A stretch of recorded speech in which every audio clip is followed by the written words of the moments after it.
Alors moi, on me surnomme Muto, je suis administrateur de la ressourcerie du Pont et de l'association Air d'Évolution, du coup, qui a maintenant 17 ans et qui est partie de l'animation socioculturelle, éducation populaire, grâce à la culture, aller dans les écoles, faire du théâtre, de sensibilisation avec les enfants, et de fil en aiguille, en arriver à réfléchir sur l'art de vivre. Du coup, l'art de vivre, c'est comment je me chauffe, comment je me déplace. Du coup, c'est assez total, global. Et dedans, bah, voilà, on avait plus des questions que des solutions.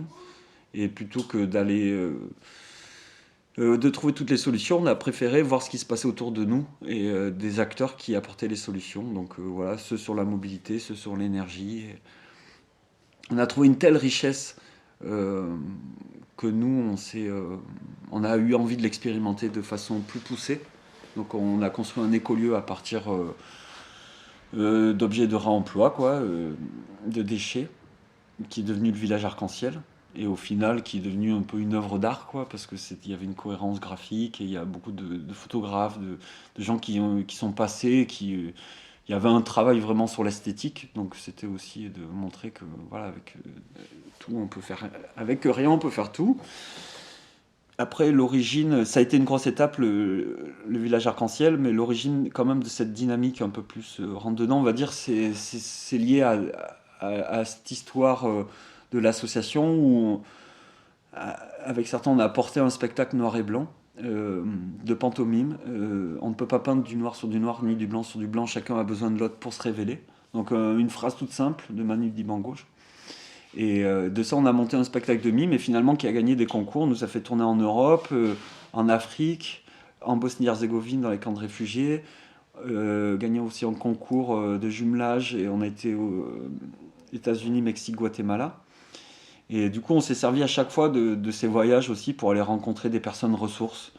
Euh, voilà, au niveau de la médecine, de la sagesse, de la protection de l'environnement.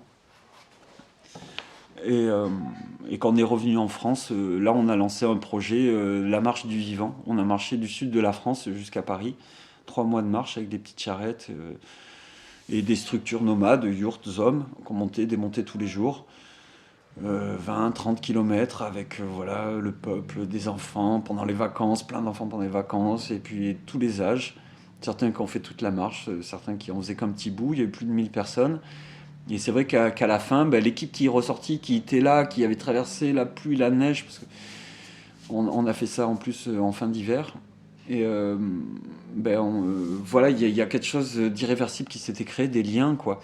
Et donc ça, c'était une première approche assez pertinente, je pense, pour monter un collectif. C'était déjà de vivre un projet fort, qui nous fasse un peu sortir de toutes nos zones de confort.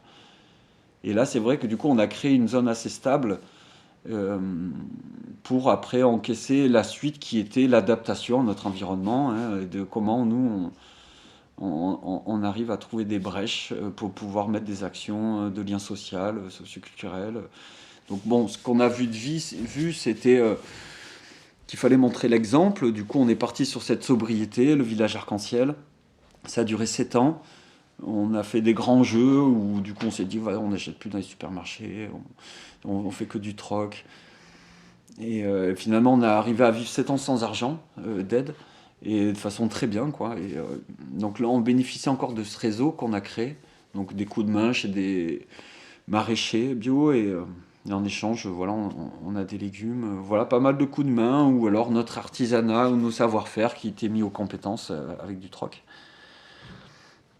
Et ça, c'était aussi la volonté de montrer que bah, l'alternative, voilà, c'était pas forcément à se reposer sur les aides sociales, mais pouvait être autonome et aller jusqu'à maintenant. Voilà, c'était ça l'étape numéro 2, c'était proposer même des projets avec une viabilité qui combine la viabilité économique, écologique, sociale.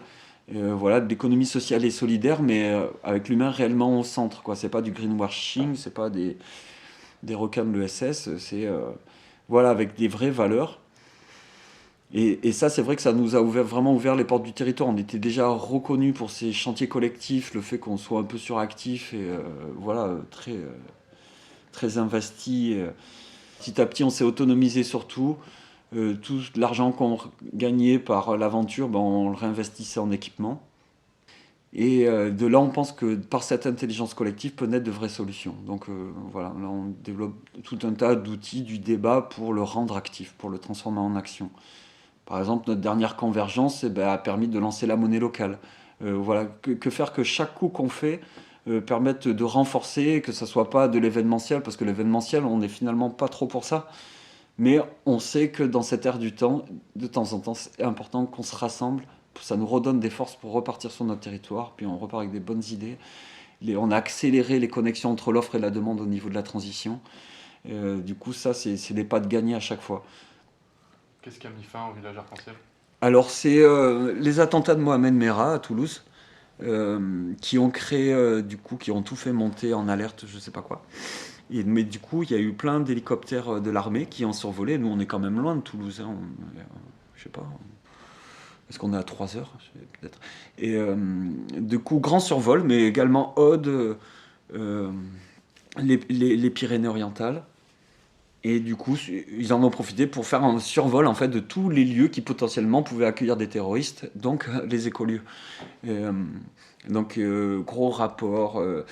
Tous les écoliers autour de chez nous avaient des visites de la police qui venaient les embêter sur plein de points. Et nous, ça faisait tellement d'années qu'on aidait les écoliers à se construire que là, de se faire tout attaquer tout en même temps, c'était pas possible. Et puis on discutait très bien avec les gendarmes parce qu'ils voyaient ces jeunes cassés passer chez nous qui repartaient bien, on avait des très bons rapports. Du coup, on a discuté avec eux et ils nous ont expliqué que là, bah, de toute façon, vu le survol aérien du coin, eh ben, ça serait très compliqué de fermer tout parce que ça serait des déchirures familiales, ça serait des écoles qui fermeraient. Il y a tellement d'habitants ici qui vivent de cette manière-là, en habitat choisi, euh, que voilà, ça détruirait le territoire de faire ça. Donc il leur fallait des actions exemplaires. Donc on leur a dit, nous, est-ce que notre village, ben, voilà, ça peut être une action exemplaire? Ben, forcément, un village arc-en-ciel, ça faisait un moment que si les gens se cachent, en tous les cas, nous, on se cachait pas. Les couleurs, on les voyait très bien dans la forêt. Et puis les gendarmes, ils adoraient regarder les vidéos, nos vidéos sur les frigos africains, sur la bière à l'ortie, enfin plein de trucs qu'on faisait. Et donc voilà, petit à petit, ils ont pris les photos, ils revenaient, ils prenaient les photos des cabanes qu'on déconstruisait. Donc c'est vrai que là, dans la tête, il y a le poème de Kipling, là, tu seras un homme, mon fils, tu vois tout ton œuvre détruite et tu peux repartir, tu seras un homme. Là, ça tournait bien dans la tête parce qu'on détruisait à la masse nos cabanes quand même, qu'on avait mis 7 ans à construire, avec tous ces résultats incroyables. Est-ce qu'ils vous ont demandé de le détruire du coup? Bah, ils ont demandé d'avoir une preuve pour le procureur de la République qui avait eu un impact à cette politique d'anticabinisation, parce que dans les PO et dans l'Aude, ils ont fermé pas mal d'écolieux. Et là, du coup, il venait juste d'arriver. Et en fait, ben voilà, ces photos-là et ce rapport-là suffit à stopper les attaques. Donc nous, on était contents, voilà, parce qu'on était jeunes. C'était sur un, on était plus jeunes, disons. C'était sur un lieu qu'on nous ouvrait, mis à disposition par un ancien qui avait plus de 80 ans, ancien architecte et qui avait construit plein de cabanes partout. Donc c'est pour ça aussi, quand les gendarmes ont survolé, ils ont vu 150 cabanes, ils ont dit, mais il y a combien de centaines de personnes qui vivent là-dedans, quoi. Parce que lui, c'est son petit luxe. Il a plein de petites cabanes. Il change de cabane l'hiver ou l'été. Il vit dans une énorme sobriété. Donc, vraiment un exemple. Et voilà, et on savait que de toute façon, dans le temps, il allait voilà, léguer les terres à ses enfants. Donc, bon, il était pour nous temps. On est arrivé au bout d'un truc, ça marchait. Voilà, on a senti. C'est comme un mandala, quoi. T'arrives au bout de ton mandala, il est bien, bah, tu souffles dessus. Et on s'est surtout dit, bah, quand on allait se la jouer à Aikido, que ce coup de poing là qu'on nous mettait, bah, il allait nous rendre 2 fois plus fort, quoi. Et c'est pour ça que le coup d'Aikido, ça a été de mettre toute notre énergie du coup libre, parce que gérer un écolieu, c'est beaucoup d'énergie. Bah, ça a libéré beaucoup de temps. Bah, voilà, on a monté le projet de la ressourcerie. On a lancé un projet du coup en 3 actes. L'acte 1, la ressourcerie du Bon, usine de la transition. Revalorisation des objets, montrer que l'économie circulaire est viable, du coup que la transition économiquement est viable pour un territoire en crise et donc partout, euh, avec un accès ressources incroyable, hein, voilà, on a toutes les matières. Et pour amener vers l'acte 2, qui est terre de convergence, voilà, une zone d'éco-événementiel de 5 hectares avec une partie protection de la biodiversité, une partie permaculture, agroécologie, et tout ça, une grande école de la transition avec des formations continuelles et puis des moments de convergence thématique, cadrés par le débat citoyen, les outils numériques, pour que le débat en présentiel soit impactant et produise des solutions viables pour le territoire, pour impacter les politiques, pour changer le territoire. Ce qu'on a déjà réussi pendant le gaz de schiste, quand on a fait une des premières grandes rencontres qu'on a fait, c'était sur la transition énergétique. On a fait venir tous les grands mouvements de l'énergie en France, tous les mouvements gaz de schiste de France, et même un peu internationaux. Et 15 000 personnes dans le Gard. Et finalement, ça a impacté la région. Et à partir de là, la région s'est lancé le défi d'être la première région à énergie positive d'ici 2030. Donc voilà, quand tu vois que de tels rassemblements, que tu mets du temps, ok, tu consommes une qualité et tout, ils impactent à ce point-là, parce que finalement, c'est le fait qu'il y ait cet objectif-là qui a ouvert des fonds citoyens, qui fait on a eu des fonds pour mettre des panneaux solaires sur la ressourcerie.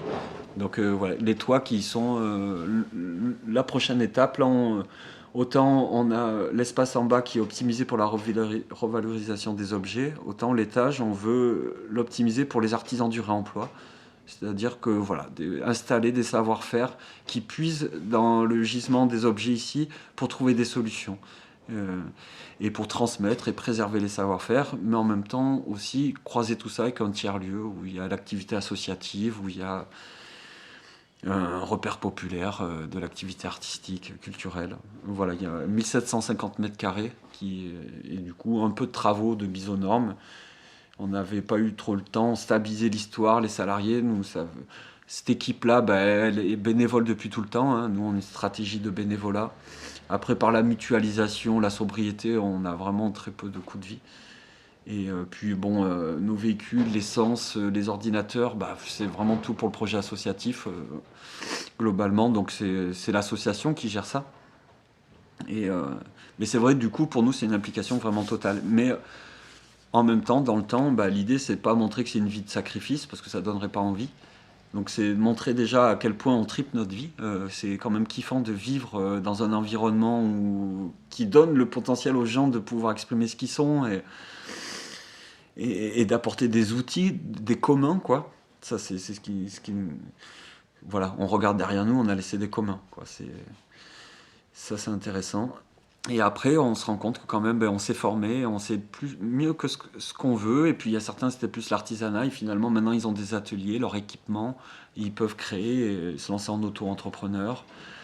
Ou alors, certains, voilà. Moi, j'étais animateur de la transition du territoire pendant 1 an, pendant Terre de Convergence. Et c'est un modèle économique qui peut être pérennisé. Là, il y a le stand-by Covid.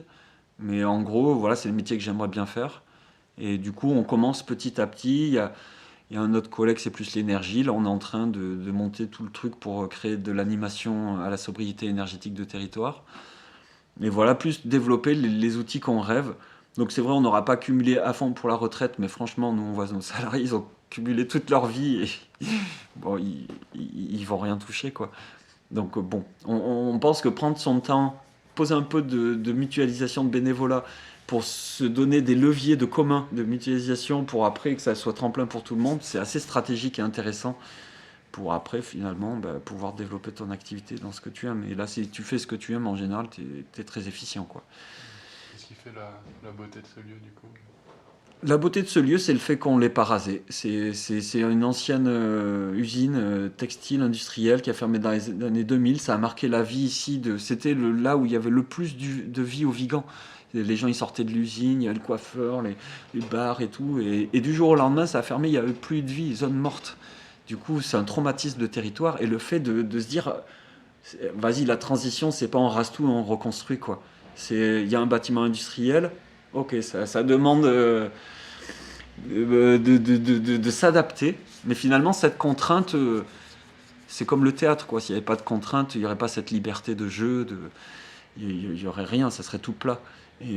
Et donc c'est ça, c'est une grande aventure que ça nous offre, et chaque pas qui est fait montre le possible qu'on ne soit pas obligé que cette société se détruise pour pouvoir en refaire une de mieux avec les survivants. Maintenant, on peut vraiment réussir une transition, on n'est pas obligé de passer par une rupture.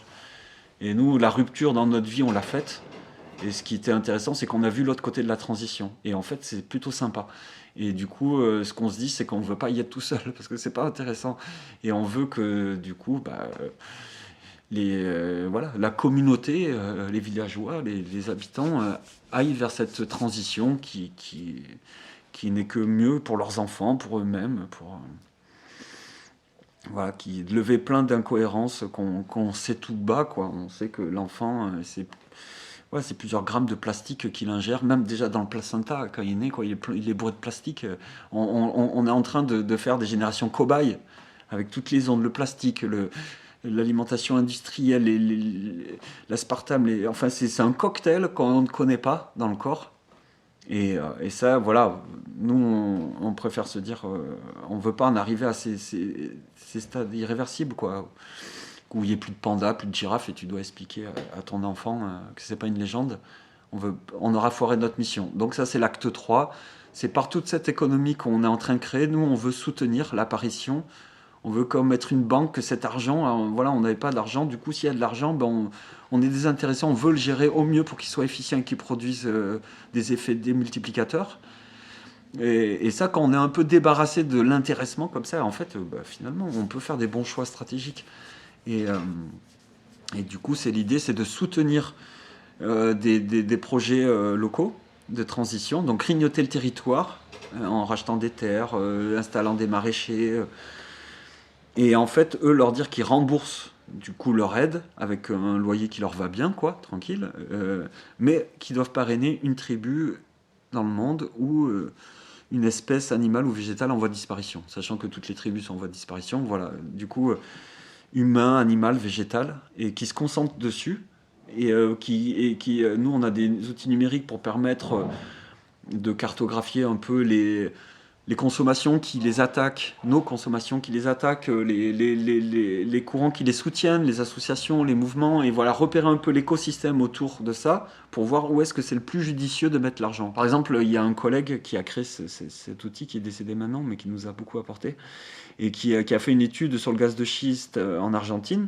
et en cartographiant du coup tous les acteurs du gaz de schiste en Argentine, il n'avait plus qu'une touche à appuyer pour dire qui c'est qui est au sommet, quoi, qui dirige les trucs, et en fait il s'apercevait que c'était une même famille, et c'était les frères qui tenaient toute l'Argentine au niveau du gaz de schiste. Donc là, après, tu peux mettre en lumière, et après, c'est là que, voilà, s'il faut attaquer, passer au tribunal, une fois qu'on a les preuves, on attaque, quoi. Maintenant que les maisons mères sont responsables de leur filière, et ça, c'est des amis avocats qui sont battus, qui ont réussi à avoir à faire ces avancées juridiques. Et du coup, nous, c'est pour ça qu'on lâche. Voilà, on lâche pas la société parce qu'on essaye d'être partout. Et je pense qu'il vaut mieux être partout plutôt que de dire nous, c'est plus le local, nous, là, la politique, ou alors quelqu'un qui est plus militant politique et qui est moins sur le terrain ou moins en train de montrer un exemple de vie aussi, où il le vit aussi, la transition. Nous, on pense qu'il faut être partout. Mais ensemble, ça permet d'être partout. Par exemple, on a monté le réseau régional des ressourceries d'Occitanie, 14 ressourceries, ça nous permet d'être à toutes les instances que fait la région sur l'économie circulaire. Donc au bout d'un moment, ils savent que tu existes. Et toi, tu ramènes les valeurs, les observatoires, les trucs chiffrés, tout ça, et au bout d'un moment, on change du coup les feuilles de route de l'économie circulaire régionale. Et au niveau national, là même, il y a eu 2 fois pour la nouvelle feuille de route circulaire ou pour l'aide avec le Covid et tout ça, les fonds d'urgence, et on a, parce que tout l'argent de l'écotaxe part pour les multinationales qui doivent trouver des solutions de recyclage à leurs déchets. Donc on dit que c'est une honte parce qu'en fait déjà elles jouent pas bien le jeu et que nous, le réemploi solidaire, Emmaüs et tout ça, Secours catholique, si on avait juste 5% de l'écotaxe, c'est plusieurs millions, dizaines et dizaines de millions, et ça nous permettrait de mailler le territoire. Si on mettait autant de ressourceries que de déchetteries, en fait, on s'aperçoit que ça crée 70 000 emplois en moins de 5 ans, et qu'on arrive à des taux, comme je vous disais, tous les objets qui passent par la ressourcerie, là, on a un observatoire national, donc c'est un peu valable dans toutes les ressourceries, il y a 94% qui trouvent une seconde vie, soit en réemploi direct, soit par la massification recyclage. Il n'y a que 6% qui sont rejetés à l'enfouissement ou l'incinération. On est en train de prouver par nos observatoires qu'on est un maillon essentiel. Avant que ça aille au recyclage, parce que le recyclage, c'est énormément de pollution, de transport des objets, d'aller faire fondre la matière, on crée une nouvelle et tout ça. Et parce qu'il y avait une société qui voulait aller nous faire vers le tout recyclage. Et en fait, non, c'est une épine à gratter. Le réemploi solidaire, ça crée vraiment des emplois et c'est sur le local, non délocalisable. Ça crée une économie réelle. Et finalement, on a fait venir toutes les ressourceries, nos députés sénateurs locaux qui ont vu le truc. Et s'ils viennent voir, de toute façon, on convainc tout le monde avec nos chiffres. C'est sur le papier, quoi. C'est 20 ans d'expérience des ressourceries. Notre modèle économique marche. D'ailleurs, il y en a qui disent qu'il faut 1, 2, 3 ans pour créer une ressourcerie, études de caractérisation et tout ça. Nous, on a vu tellement de ressourceries. Moi, je suis vice-président du réseau national, donc j'ai visité beaucoup de ressourceries en France.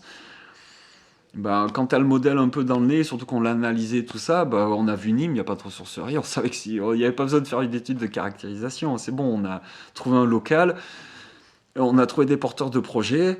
On a financé le local pendant 3 mois, on a amené plein d'objets pour bourrer le local et faire lancer direct l'histoire. Et voilà, direct l'histoire, c'était parti. En moins de 3 mois, voilà le premier salarié, maintenant il y a 3 salariés. L'histoire tourne et elle va pas arrêter maintenant de créer des salariés. Et elle va vite nous dépasser, nous, parce qu'à Nîmes, c'est beaucoup plus de personnes qui reçoivent. Nous, on touche 20 000 habitants, là-bas, c'est x10, quoi. Même plus, je sais même pas. Et du coup, c'est ça, c'est l'idée aussi de répandre les bonnes idées, tout ça, montrer que tout le monde peut le faire. Si tu as une bonne idée, le fais pas que pour toi, rende-le, crée-en un commun, mutualise-le, et si personne ne le fait, toi, reproduis-le, aide à ce que ça se reproduise. Parce qu'il n'y a que ça qui pourra changer les choses, quoi. Le territoire, c'est de faire des actions concrètes qui s'installent et qui prouvent que nous, ici, même si les multinationales se mettent en compris maintenant le business du réemploi, et ils font de plus en plus ça. Auchan, il a ses rayons de vêtements de réemploi. Leclerc a ses trucs de réemploi. Et quand tu poses tes trucs, ils te donnent des bons pour acheter du neuf. Enfin, c'est n'importe quoi. Ils ne sont pas dans les valeurs. Mais on sait qu'une fois, voilà, nous, la ressourcerie installée, c'est pas possible qu'une structure comme ça vienne s'installer sur le territoire. Donc on a pris de l'avance. Et les gens ne sont pas dupes. Une fois qu'ils ont vu l'alternative, qu'ils l'ont vu tourner, voilà, avec tous les services un peu bio qui apparaissent de snack et tout. Ici, chez nous, c'est pas possible qu'un McDo vienne se mettre en place. C'est pas possible. Donc c'est ça qui est intéressant pour moi, pour les territoires, c'est de vite montrer, il y a des trucs très viables qui sont facilement, les déchets, c'est vraiment, ça devient très facile de mettre ça, n'importe quel collectif, quelqu'un qui a un écolieu, qui est en collectif et qui dit, oh, il nous faut une activité un peu économique, mais ouvre une ressourcerie, quoi. Les modèles économiques sont là, ils sont divers, vous vous rapprochez du réseau national, on livre tout, les façons de faire, et c'est d'une pertinence implacable. Et là, du coup, on rentre en alliance avec toutes les collectivités qui nous prennent au sérieux. Et là, on peut développer beaucoup plus de projets sur la participation citoyenne, sur l'énergie, sur la monnaie locale, voilà, que notre complétude de recherche avec tous les acteurs qu'on cartographie, tout ça, finalement, on arrive à l'imprégner maintenant sur le territoire avec toutes les solutions et qu'on arrive à jointer toutes ces solutions. Et c'est ça la transition. C'est transversal la transition, ça peut pas être juste sur l'énergie, je mets toute mon énergie sur ça ou sur ça. Plein de collectifs, ils ont un écolieu, leur premier truc c'est l'autonomie alimentaire. Et c'est en gros, super, c'est génial. Parce que déjà, il faut du temps pour l'autonomie alimentaire, et sachant qu'en général, c'est pas possible. Tu veux faire tes céréales, tu veux tes trucs, ton pain. Nous, ce qu'on dit, c'est on n'a pas le temps de faire ça. C'est sur ce survivalisme. Ce qu'on a besoin, c'est de voir les acteurs du territoire et là qu'on mutualise les compétences et qu'on ne reproduise pas plein de fois les mêmes choses, quoi. On n'est pas obligé d'avoir 15 fours à pain, quoi.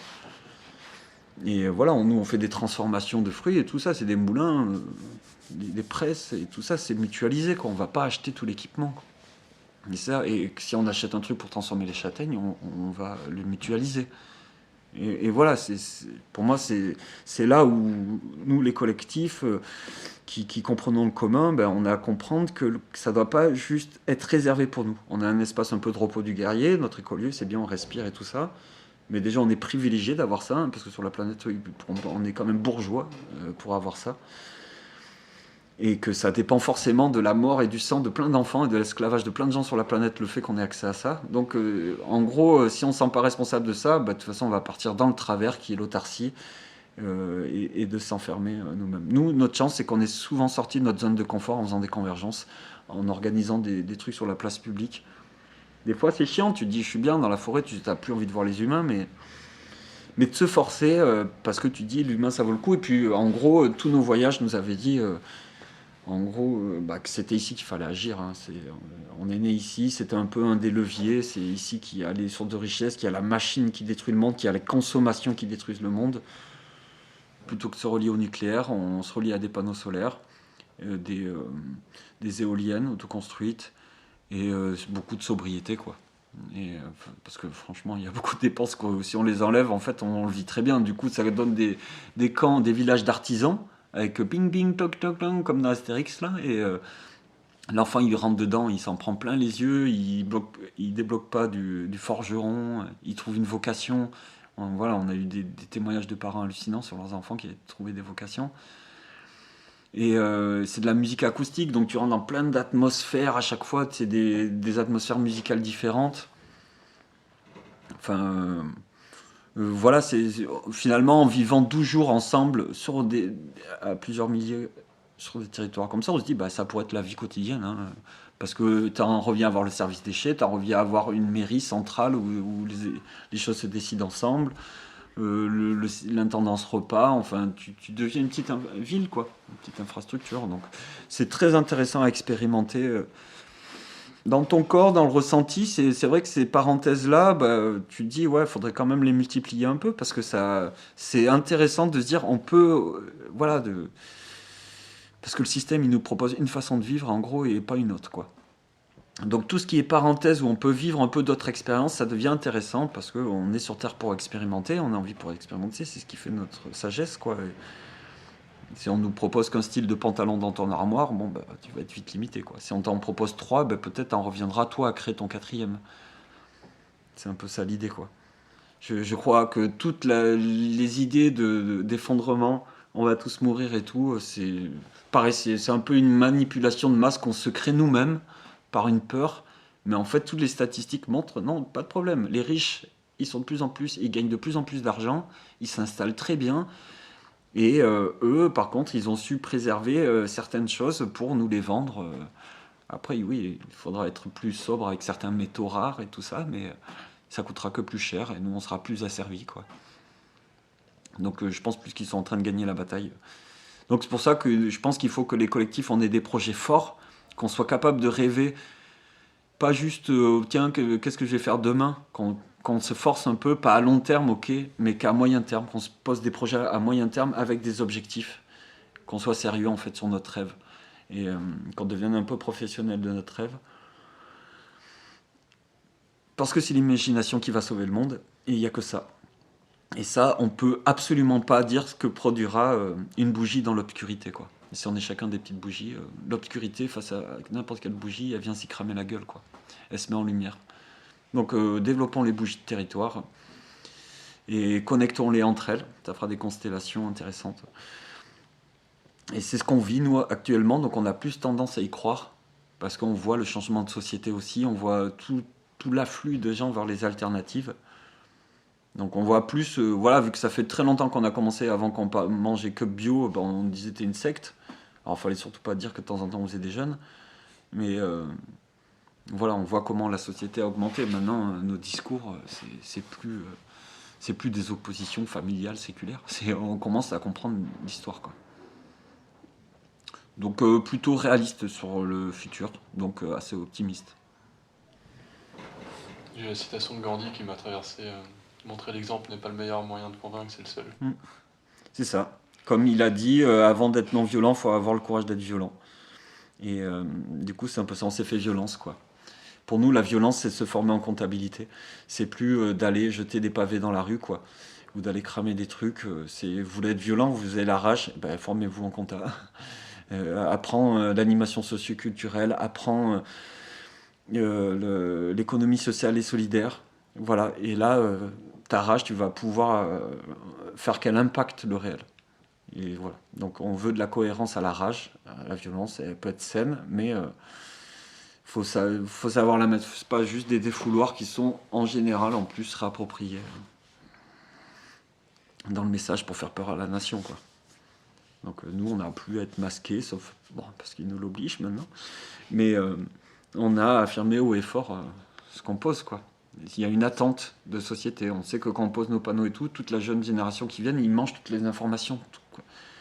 On a un devoir de transmission. Maintenant, les gens sont prêts, c'est plus que n'est pas médiatisé, les transversalités, les paliers qu'on peut faire, toutes ces clés, finalement, les personnes, si elles savaient, elles iraient, quoi, c'est tout.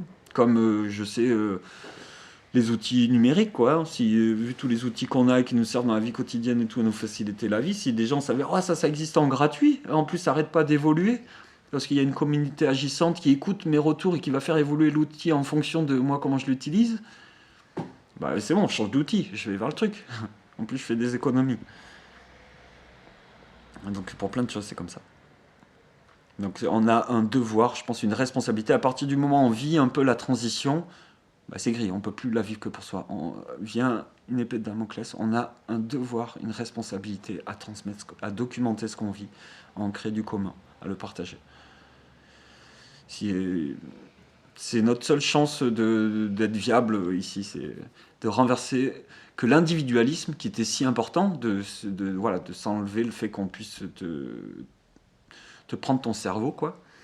Et donc tu te connais bien, tu sais qui tu es dans ton individu, en dehors des influences, ce qui est très dur, hein. Et, tu sais qui tu es, mais que cette quintessence de l'individualisme, dire ok, c'est bon, je suis libre. Maintenant, ce qui me fait triper, c'est pas être libre tout seul, c'est que rigoler, je veux pas l'être tout seul, je veux des générations qui se croisent. Et du coup, voilà, maintenant que je pense à mon rêve, je vais aider les autres. Et je change le territoire. Parce que je pense à moi. Du coup, je pense aux autres. Enfin, voilà, pour moi, c'est la clé, quoi. Que l'individualisme pousse à son extrême, on arrive à se dire, c'est bon, maintenant, j'ai bien vécu tout ça tout seul, là, me goinfrer, mon Netflix sous la couette, les trucs et tout, je peux multiplier tout ça jusqu'à la fin du monde. La fin du monde, hein, comme je vous ai dit, en tout cas, la fin de la nature. Mais, sauf qu'après, on aura tout le temps de regarder des séries à la con, s'il n'y a plus la nature. Et donc voilà, d'avoir cette force de rester libre, donc c'est-à-dire de continuer cette quête intérieure qui fait que voilà, quand on est libre en général, on devient professionnel de son rêve, et quand on est professionnel du rêve, on n'est pas tout seul dans le rêve. On rêve pas d'être tout seul sur une île déserte, quoi. Donc d'aller au bout, quoi, de ses rêves. Vivre est un art qui se pratique libre. Voilà, pour moi, ça résume un petit peu l'histoire. Vivre est un art qui se pratique libre. Donc c'est tout le côté l'art de vivre. Si on prend le fait qu'on vit comme un art, moi là j'ai l'impression de faire un grand tableau de peinture, quoi. Et à chaque fois qu'on organise une pièce et tout, c'est une touche de peinture, qu'il y a de la vie qui se met dedans. Voilà, c'est visuel, c'est vibratoire, c'est de la vie. Et si on prend la vie comme des artistes, la vie sera un art. Si vous croyez encore à Babylone et à ses fruits, comme disait Bob Marley, Babylone n'a pas de fruits. C'est en gros les compromis avec le système vont très vite montrer que ça paye pas. Donc de vraiment, si on est un peu en train de penser alternatif, penser qu'il y a une autre voie possible, qu'on voit des exemples, le plus tôt possible de supprimer les compromis avec le système. Voilà. Et les compromis, ça veut dire tout ça crée tout ça. Donc ça veut dire c'est une proposition de création, sa vie. Voilà. En gros, rêvez votre vie et vivez-la, quoi. Et attendez pas que ce soit le système qui la rêve pour vous, quoi. Et c'est très important que les jeunes et tout, là il y a le mouvement de la bascule, c'est des amis, c'est voilà, des étudiants qui arrêtent leurs études pendant 1 an pour se mettre au service de la transition. En gros, vivez ça, quoi. Là, on perd jamais 1 an à faire une pause dans ses études. Et vivez de vous mettre au service de la transition. La meilleure porte d'entrée, c'est de se mettre au service. Il y a plein qui vont voir des écolieux et tout ça, qui regardent, ils font du tourisme alternatif et finalement ils cherchent la meilleure chose et tout ça, ils critiquent beaucoup vu d'en haut, mais la chose ne sera jamais parfaite. C'est une promesse de claque dans la gueule de vivre ensemble, ça faut le savoir. Et que si toi tu prends pas ta place, en gros personne te l'offrira, et c'est pas le délire qu'on t'offre ta place, quoi. Et c'est parce que tu prendras ta place que tu vas pouvoir faire évoluer ton rêve de ce collectif, quoi. Il n'y aura pas autrement, quoi. Tu vas jamais voir une expérience parfaite, ça n'existe pas. Pour nous, voilà, les gens ils achètent des grille-pains, on préfère qu'ils achètent des grille-pains ici. Je pensais jamais dans ma vie que je vendais des fours à micro-ondes. On en vend parce que les gens vont en acheter en neuf. Et quand ils achètent ici, et ben, au moins, nous, ça soutient les projets, l'économie circulaire, et petit à petit, on sait qu'on peut en arriver à de la sensibilisation pour expliquer que peut-être qu'on n'est pas obligé d'avoir un four à micro-ondes qui nous file des cancers. Et, euh, et c'est ça, ça permet aussi de rentrer dans le cœur pour pouvoir mieux sensibiliser, quoi. Et voilà, c'est clairement une alternative. Nous, au moins, les démons de la consommation, on va pas les mettre dans le neuf qui détruisent la planète. Là, les démons de la consommation, ils viennent de se passer un peu là. Et voilà, au moins, tu te déverses, et ben ça fait que du bien derrière. Du coup, on est arrivé, pour moi, c'est trop fort comme coup, d'arriver à tordre la consommation comme ça. Et je pense que voilà, de recréer comme ça des miroirs et tout assez intelligents, c'est comme dans le système, mais en fait, non. En fait, c'est non, ça n'a rien à voir. Mais effectivement, c'est une période d'adaptation. Nous, ici, on se veut à obsolescence programmée, on veut disparaître de notre fonction de ressourcerie, et on veut être finalement un lieu de transition, de préservation des savoir-faire, d'artisanat, dans le temps, quoi. Parce qu'on n'aura plus de déchets. Parce qu'on aura tellement sensibilisé le territoire qu'il n'achètera qu'en local, des choses qui sont réparables, voilà, des choses éthiques. Donc c'est une utopie, mais en tout cas, on veut disparaître. Et ça, je pense que c'est aussi une clé essentielle. C'est de se dire, toute action que je mets, tout objet voilà, écolieu, truc et tout ça, il faut que j'ai un objectif que ça tourne sans moi, si t'es moteur. C'est l'objectif d'un moteur, c'est que la chose tourne sans elle. Et là, du coup, se passe le grand jeu de gouvernance partagée, de motiver les gens, d'animation, et de disparaître à un moment, de savoir disparaître. Et ça, c'est très intéressant, quoi. Yes. Merci Vito. Merci à vous. Trop bien.